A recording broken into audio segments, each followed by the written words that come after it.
some more lights on in this house.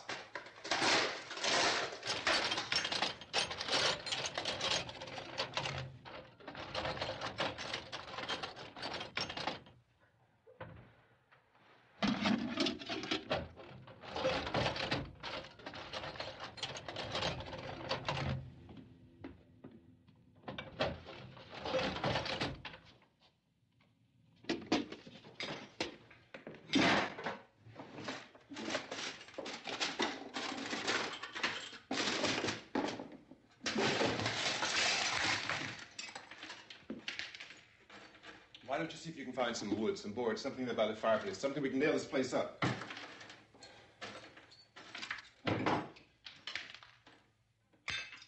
God damn it! Look, I know you're afraid. I'm afraid too. But we have to try to board the house up together. Now, I'm going to board up the windows and the doors. Do you understand? We'll be all right here. We'll be all right here until someone comes to rescue us. But we'll have to work together. You'll have to help me. Now, I want you to go in and get some wood so I can board the place up. Do you understand? Okay? Okay?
Not that strong.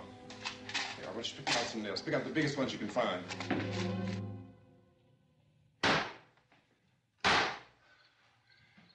There, this room looks pretty secure.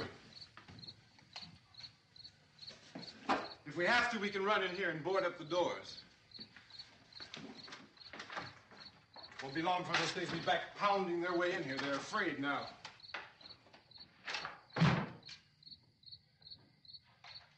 They're afraid of fire. I found that out.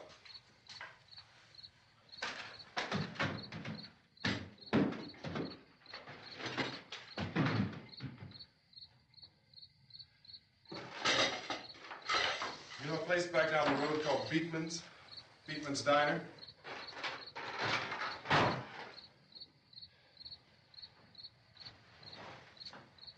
Anyhow, that's where I found that truck I have out there. There's a radio in the truck.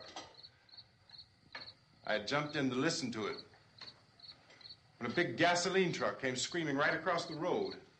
Well, there must have been 10, 15 of those things chasing after it, grabbing and holding on. Now, I didn't see them at first. I could just see that the truck was moving in a funny way. Those things were catching up to it. The truck went right across the road. Slammed on my brakes to keep from hitting it myself. It went right through the guardrail.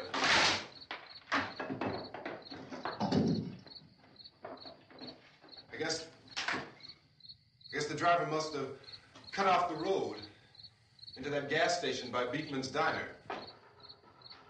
It went right through the billboard, ripped over a gas pump, and never stopped moving. By now, it's like a moving bonfire. Didn't know if the truck was going to explode or what. Could still hear the man screaming.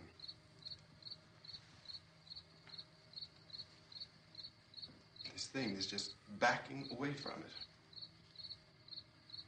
it. I looked back at the diner to see if there was anyone there who could help me. It was when I noticed that the entire place had been encircled. There wasn't a sign of life left except...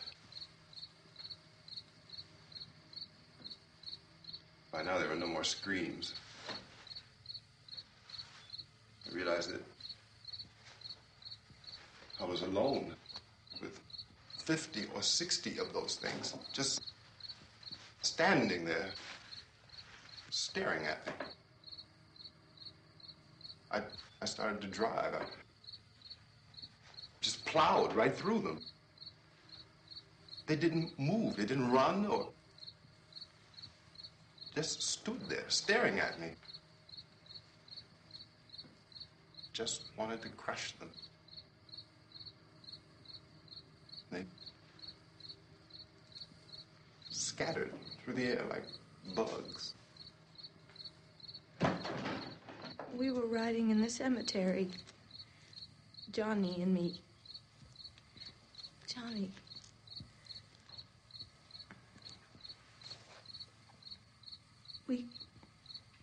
We came to put a wreath on my father's grave. Johnny, and he said, "Can I have some candy, Barbara?" We didn't have any. And...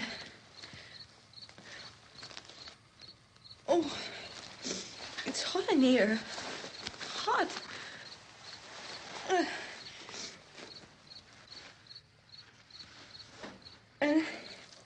And he said, "Oh, it's late. Why did we start so late?" And I said, "Johnny, if you'd gotten up earlier, we wouldn't be late." Johnny asked me if I were afraid. And I said, "I'm not afraid, Johnny." And then this man started walking up the road. He came slowly, and Johnny kept teasing me and saying, "He's coming to get you, Barbara." And I laughed at him and said, "Johnny, stop it." And then Johnny ran away. And I went up to this man, and I was going to apologize. Why don't you just keep calm? And I looked up, and I said, "Good evening." And he grabbed me. He grabbed